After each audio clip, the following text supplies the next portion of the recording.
Muy buenas tardes, mis amados hermanos, bendecidos con toda bendición. Abba Padre, amén. El día de hoy, mi amado hermano, vamos a continuar con esta serie que estamos llevando por el libro de los Romanos, que lleva por título La Carta de la Gracia. El día de hoy, mi amado hermano, vamos a tocar el versículo del 11 al 17 de este capítulo 1, amén, en este estudio bíblico que ya tenemos empezado, donde estamos mirando la carta de Pablo a los romanos, amén. Entonces vamos a tomar nuestra lectura bíblica desde el capítulo 1, versículos de 11 al 17, amén. La palabra se lee en el nombre del Padre, del Hijo y del Espíritu Santo, y dice de la siguiente manera: porque deseo veros para comunicaros algún don espiritual, a fin de que seáis confirmados. Esto es para ser mutuamente confortados por la fe que no es común a vosotros y a mí, que nos es común a vosotros y a mí. Pero no quiero, hermanos, que ignoréis que muchas veces me he propuesto ir a vosotros, pero hasta ahora he sido estorbado, para tener también entre vosotros algún fruto, como entre los demás gentiles, a griegos y a no griegos, a sabios y a no sabios, soy deudor. Así que en cuanto a mí, pronto estoy a anunciaros el Evangelio, también a vosotros que estáis en Roma. El poder del Evangelio, dice el 16. Porque no me avergüenzo del Evangelio, porque es poder de Dios para salvación a todo aquel que cree, al judío primeramente y también al griego. Y dice el 17. Porque en el Evangelio la justicia de Dios se revela por fe, y para fe, como está escrito: mas el justo por su fe vivirá. Entonces, mi amado hermano, hasta aquí la lectura bíblica, para empezar a analizar con nuestro estudio esto que acabamos de leer. Continuamos hoy nuestro estudio en el capítulo 1 de la Epístola de Romanos, y en nuestro programa anterior estuvimos hablando de que Pablo, en la oración recurrente, se acordaba continuamente de los romanos. Dijo entonces: sin cesar, hago mención de vosotros siempre en mis oraciones. Este mismo pensamiento aparece en su primera carta a los tesalonicenses, en el capítulo 5, en el versículo 7, donde dijo: orad sin cesar. Pablo, mi amado hermano, tenía una larga lista de hermanos por los cuales oraba. Ahora, Pablo rogó a Dios que pudiera tener un próspero viaje a Roma. Y si usted lee el relato de su viaje por allá en los Hechos, nunca lo llamaría un próspero viaje en ninguna manera. Fíjese usted que viajó como preso, se encontró con una tempestad, la nave se perdió y hasta fue mordido por una víbora. Pablo pidió que el viaje fuera posible, que las dificultades fueran quitadas para que él pudiera viajar a Roma. Entonces Pablo se sometió a la voluntad de Dios, y el viaje que él hizo, lo hizo en la voluntad de Dios. El relato de aquel viaje lo puedes encontrar en el libro de los Hechos, en el capítulo 27 y en el 28. Ahí está este viaje que te estoy diciendo. Entonces, volviendo ahora al capítulo 1 de esta epístola a los romanos, leamos el versículo 11, de que dice: porque deseo veros para comunicaros algún don espiritual, a fin de que seáis fortalecidos. Pablo quería, mi amado hermano, con estas palabras enseñarle la palabra de Dios. Él amaba el enseñar. Él amaba anunciar y evangelizar la palabra de Dios. Estimado oyente, Pablo quería comunicar a los romanos en Roma algún don espiritual. La palabra comunicar contiene la idea de participar más bien que de dar. Pablo probablemente, hermano, quiso decir que quería participarles el evangelio por medio de su ministerio, por medio del ministerio que él tenía, que era de la enseñanza, para que fueran mejor instruidos en la verdad. Ahora, la cláusula, a fin de que seáis fortalecidos, indica esto que te acabo de mencionar, que Pablo enseñaba, ¿sí? Fortalecía en su ministerio lo que enseñaba. también se refiere al desarrollo del carácter del cristiano. Ahora, pasemos al versículo 12 de este primer capítulo del libro de Romanos, que dice, por esto, dice, esto es para ser mutuamente confortados por la fe, que no es común a vosotros, que nos es común a vosotros y a mí. Mira, mi hermano, Pablo, de una manera modesta, de una manera humilde, implicó que la misma fortaleza que ellos necesitaban, él también la necesitaba, y que su propuesta, visita, no solamente les beneficiaría a ellos, sino a él también, ¿sí? Estarían mutuamente bendecidos en la palabra de Dios. Pablo les participaría algo a ellos, les compartiría algo a ellos, y ellos le compartirían o le participarían algo a él también. Pablo siempre se sentía bendecido en su ministerio, ¿sí? Pablo siempre se sentía bendecido porque él bendecía a otros y otros lo bendecían a él. En el versículo 13 dice, pero no quiero, hermanos, que ignoréis que muchas veces me he propuesto ir a vosotros para tener también entre vosotros algún fruto, como lo he tenido entre los demás gentiles, pero hasta ahora he sido estorbado. Mira, notemos la frase, pero no quiero, hermanos, que ignoréis. Era una frase característica del apóstol Pablo, siempre la mencionaba. En su carta a los Corintios, en la primera carta a los Corintios, exactamente en el capítulo 10, en el versículo 1 dice, porque no quiero, hermanos, que ignoréis que nuestros padres estuvieron todos bajo la nube y todos pasaron el mar. Y también, mira, exactamente en Tesalonicenses, en el capítulo 4, en el versículo 13, les dice, tampoco queremos, hermano, que ignoréis acerca de lo que duermen, para que no os entristezcáis como los otros que no tienen esperanza. Ahora, esta frase se usó para dar énfasis a la palabra hermanos, ¿sí? Se refiere tanto a hombres como a mujeres. Aunque tenía un gran deseo de hacerlo, Pablo vio estorbado su propósito de visitarles.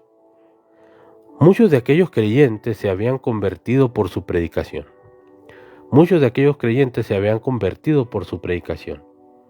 Pues él les había guiado a Cristo al encontrarse con ellos en diferentes partes del imperio. Pablo quería recorrer las comunidades donde ellos se encontraban para compartir algún fruto entre los hermanos romanos. Ahora, aparece que el fruto, esta palabra no se refiere al hecho de ganar almas, sino más bien al de llevar fruto en la vida de los creyentes, ¿sí? Como vemos en la carta de Pablo a los Gálatas en el capítulo 5, versículos 22 al 23. Entonces, la frase como entre los demás gentiles indica una vez más que la iglesia en Roma se componía mayormente por convertidos del paganismo, ¿sí? Ahora, leamos el versículo 14, a partir del cual encontramos las tres declaraciones de Pablo: a los griegos, a no griegos, a sabios y a no sabios, soy deudor. En el versículo 14 al 17, el apóstol Pablo pronunció tres declaraciones interesantes. Dice en el versículo 14, soy deudor. La segunda declaración la tenemos en el versículo 15 y dice, pronto estoy a anunciaros el evangelio. Y la tercera declaración la encontramos en el versículo 16 cuando dice, no me avergüenzo del evangelio. Con respecto a la declaración de Pablo, que Pablo era deudor, Godet dijo lo siguiente: él les debía su vida y su persona en virtud de que la gracia que le había sido dada y del oficio que él había recibido. Pablo, mi amado hermano, no había tenido ninguna transacción con los romanos que lo hicieran deudor ante ellos, pero sí tuvo una transacción con Cristo. Y estimado oyente, la posesión del Evangelio hace que uno sea deudor a todos aquellos que no lo han oído. ¿Sí? Pablo también dijo a griegos y a no griegos. Esta era la división que los griegos hacían de todo el género humano. Los griegos eran educados y civilizados. Los bárbaros, o sea, los que no eran griegos, eran los que nosotros hoy en día llamamos paganos.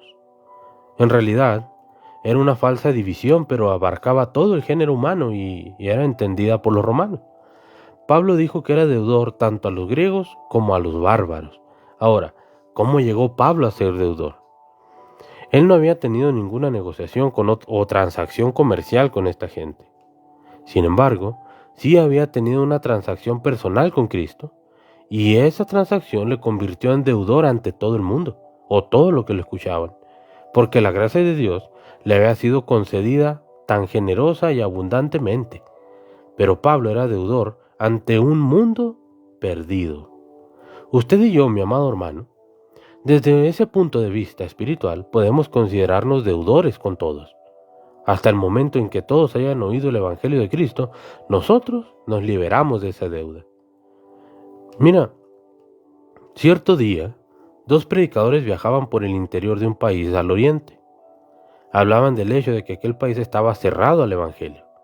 No se podía hacer propaganda y no podían pararse a predicar el Evangelio. Entonces, al continuar su viaje, llegaron a un pueblo. Toda la propaganda que encontraron en aquel pueblo estaba escrita en el idioma de aquel país. Y ellos se sintieron muy extranjeros, en una tierra muy extraña. Luego, al llegar al final de la calle, vieron una gran valla anunciadora y todo lo que pudieron leer en ese cartel fue la palabra Coca-Cola. Entonces, uno de los predicadores dijo a su amigo: ¿no es interesante, le dijo, que la Coca-Cola ha tenido mejor éxito en hacer propaganda y en publicar su mensaje que lo que el Evangelio ha tenido en más de 1900 años? Qué pregunta, ¿verdad? Amigo oyente, no hemos pagado nuestra deuda nosotros, hasta cuando todos hayan escuchado las buenas nuevas de Dios. Multitudes todavía no han oído de la salvación que hay en Cristo Jesús. El apóstol Pablo dijo: he recibido a Jesucristo como mi Salvador y soy deudor. Y nosotros, estimado oyente, también somos deudores a todos aquellos que no han oído. Por eso Pablo dijo que al sentirse deudor era otra razón para ir a Roma. También dijo el apóstol a sabios y a no sabios. Y esta era la distinción intelectual que él hizo entre los de la raza humana. Los sabios incluyen a los inteligentes, las personas educadas, todas las personas que son intelectuales. Los no sabios son los ignorantes, pero no ignorantes de algún tipo de verdad, sino ignorantes a todo lo que compete al Evangelio. Y esto nos lo dice en el Evangelio. Esto nos dice que el Evangelio es apto para todos los niveles culturales, ¿sí? Ahora, continúa el apóstol Pablo escribiendo y dijo en el versículo 15: así que en cuanto a mí, pronto estoy a anunciaros el Evangelio, también a vosotros que estáis en Roma. Habiendo dicho que se consideraba deudor, vemos que después dijo que estaba dispuesto a pagar su deuda. El doctor Stifler, este gran estudioso de la Biblia, escribió lo siguiente en cuanto a Pablo.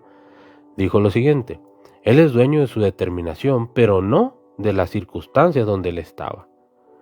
Y estimado oyente, Pablo no solo estaba dispuesto, él estaba ansioso de predicar el Evangelio. Y nosotros necesitamos ese entusiasmo y esa gran expectativa para proclamar la palabra de Dios a un mundo perdido. Habiendo pues contemplado esta sección, vamos a hacer una lista de 7 motivos que tuvo Pablo para querer visitar Roma, y son los siguientes. La primera es la voluntad de Dios, como vemos en el versículo 10. En segundo lugar, un anhelo de ver a los santos. El versículo es el 11. En tercer lugar, comunicar un don espiritual, conforme al mismo versículo 11. En el cuarto lugar, para que tanto Pablo como los hermanos en Roma fueran mutuamente confortados, como lo vemos en el versículo 12. En quinto lugar, tener algún fruto en Roma, conforme al versículo 13. Y en sexto lugar, pagar su deuda, según vimos el versículo 14.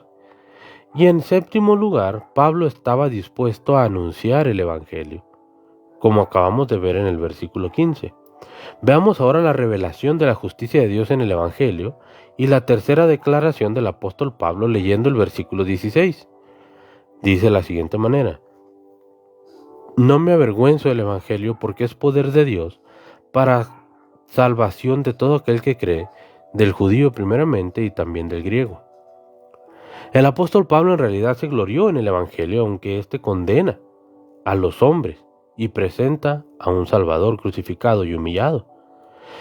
En esta sección hemos visto entonces las tres misiones de Pablo. La primera, soy deudor, en el versículo 14, y esta fue su admisión, con esto entró. Y en segundo lugar, pronto estoy o estoy dispuesto, en el versículo 15, y esta fue la remisión. Y en tercer lugar, no me avergüenzo, en el versículo 16, y esta fue la misión, la sumisión y la misión de lo que él iba a hacer. Pablo dijo que no se avergonzaba del Evangelio. ¿Por qué dijo esto? Si usted visita las ruinas del Éfeso, puede ver muchos magníficos templos de mármol, pero en el primer siglo ni una sola iglesia fue construida ahí en Éfeso. Si usted camina por las ruinas de las 7 iglesias de Asia, puede ver, una vez más, las ruinas de templos espléndidos, de templos muy hermosos. Ahora, quizá en Roma había quienes pensaban que Pablo no había ido a Roma porque estaba predicando un mensaje carente de prestigio, que si quisiera haber ido, siquiera había algún templo conectado con él, o con tal mensaje, a que él estaba avergonzado de predicar ese mensaje, y en una ciudad tan importante como Roma. El templo de Diana en Éfeso, por ejemplo, una de las maravillas del mundo antiguo, era un tributo a la enseñanza de una religión, aunque era falsa. Pero ningún templo había sido construido como resultado de la predicación de Pablo.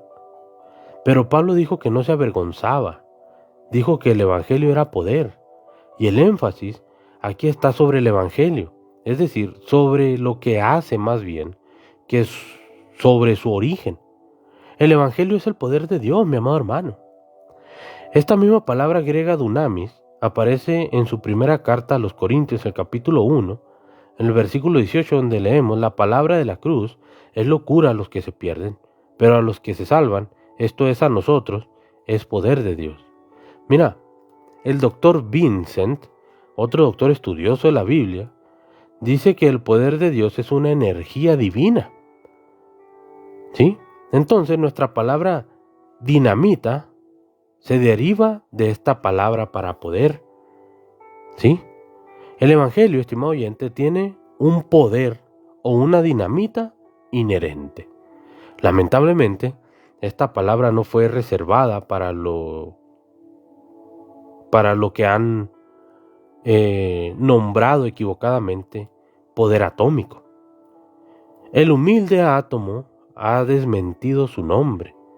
La palabra átomo se deriva de una palabra griega que quiere decir que no puede ser partido ni dividido. Y los científicos pusieron este nombre átomo a lo que ellos creían que era la partícula más pequeña de la materia. Pero se equivocaron, porque el secreto del poder atómico está precisamente en una fusión, en la misma fusión. Esto es lo último en poder, y esa es la alegación que Pablo hace para el Evangelio. El Evangelio tenía poder en los tiempos de Pablo y todavía lo tiene hoy en día, y tiene más poder. El Evangelio tiene poder para un propósito definido. Es poder de Dios para salvación. Ese es el fin y el resultado del Evangelio.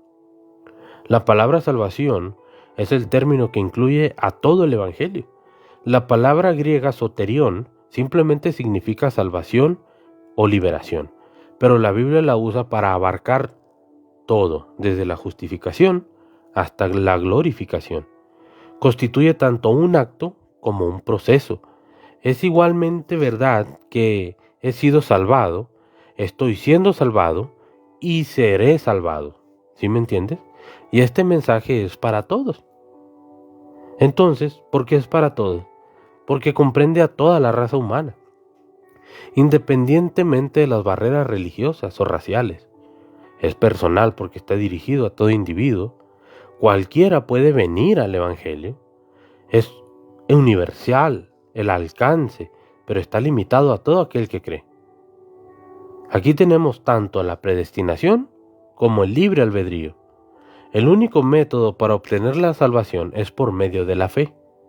Ahora, la frase al judío primeramente y también al griego no implica que el judío tiene prioridad ante el Evangelio del día de hoy, no, mi amado hermano.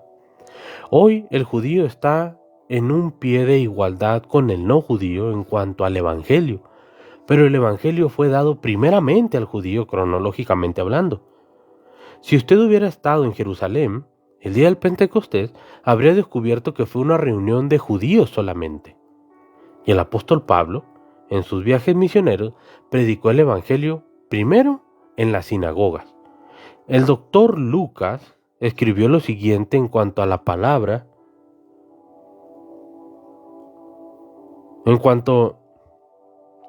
a la palabra que Pablo dijo en los Hechos de los Apóstoles, en el capítulo 3, en el versículo 46, donde dijo: entonces Pablo y Bernabé, hablando con valentía, dijeron: a vosotros a la verdad era necesario que os hablase primero la palabra de Dios, pero puesto que la desecháis y no os juzgáis dignos de la vida eterna, nos volvemos a los no judíos. El Evangelio se divulgó primero en Jerusalén, en una ciudad judía, y después se difundió por Judea, después por Samaria y después a los confines de la tierra. El doctor Stifler señala 3 verdades de este versículo 16, y son las siguientes. La primera verdad es el efecto del Evangelio, o sea, la salvación. En segundo lugar, que es el alcance que tiene, es mundial, es para todos. Y en tercer lugar, es la condición, que es la fe en Cristo Jesús. Ahora, pasemos al versículo 17 de este capítulo 1 de la Epístola de Romanos, escrita por el apóstol Pablo, donde dice: porque en el Evangelio la justicia de Dios se revela por fe y para fe, como está escrito: mas el justo por su fe vivirá. Ahora, leemos aquí: ¿por qué en el Evangelio la justicia de Dios se revela?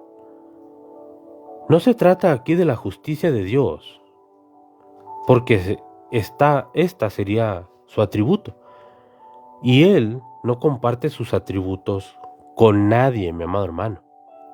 Se trata de una justicia, y es de Dios. No es una justicia de hombre, porque Dios ya ha hecho y ha dicho que no acepta la justicia de los hombres. No acepta las obras y ninguna justicia. Entonces, el libro de Isaías, en el capítulo 64, en el versículo 6, dijo lo siguiente: pues todos nosotros somos como cosa impura, todas nuestras justicias como un trapo de inmundicia. Todos nosotros caímos como las hojas, y nuestras maldades nos llevaron como el viento. Mira, hermano, este versículo habla más bien de la justicia imputada, atribuida de Cristo. Dios coloca en Cristo a un pecador perdido, y le ve en Cristo. Cuando usted, estimado oyente, acepta a Cristo como su Señor y Salvador personal, Dios le ve a usted en Él, en Cristo. Usted queda absolutamente aceptado por lo que Cristo ha hecho por usted. El único método para obtener justicia es por la fe. Es por una justicia por fe. Usted no puede trabajar para obtenerla. No puede tener ninguna obra, ni puede hacer nada para obtener esta justicia que únicamente es por fe. No puede hacer un depósito por ella, no la puede comprar. La única manera que la puede conseguir es por medio de la fe. El apóstol Pablo dijo en su carta a los Filipenses, en el capítulo 3, en el versículo 9, dijo lo siguiente: y ser hallado en él, no teniendo mi propia justicia, que se basa en la ley, sino la que se adquiere por la fe en Cristo, la justicia que procede de Dios y se basa por la fe. La traducción literal del versículo 17 se dice: una justicia de Dios se está revelando. Una justicia es la traducción de la palabra griega dikaiosune, y esta palabra aparece 92 veces en el Nuevo Testamento. Aparece 36 veces esta palabra en la epístola a los Romanos. La frase una justicia de Dios aparece 8 veces en esta epístola. La palabra raíz dike simplemente significa justo. Las palabras justicia y justificar se derivan de la misma palabra. El ser justo, mi amado hermano, es el significado principal, que es lo opuesto al pecado. El Dr. Kramer da la siguiente y oportuna definición. Mire bien. Dijo el Dr. Kramer: es el estado mandado por Dios y que resiste la prueba de su juicio. Es el carácter a los actos de un ser humano aprobado por él, en virtud de la cual el hombre está en relación con él y su voluntad como su ideal forma. Mire, hermano, la justicia de la cual se habla aquí es lo que Dios demanda y es lo que Dios provee, pues es una justicia que es de Dios.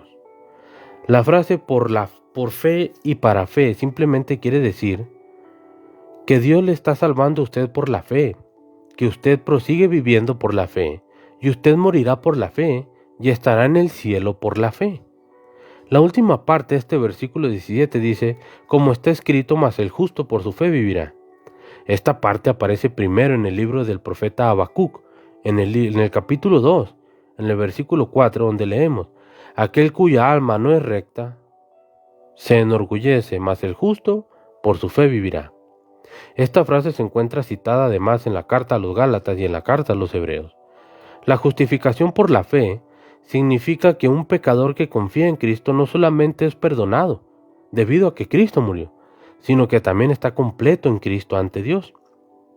Significa no solo la sustracción del pecado de él, sino también de la adición de una justicia.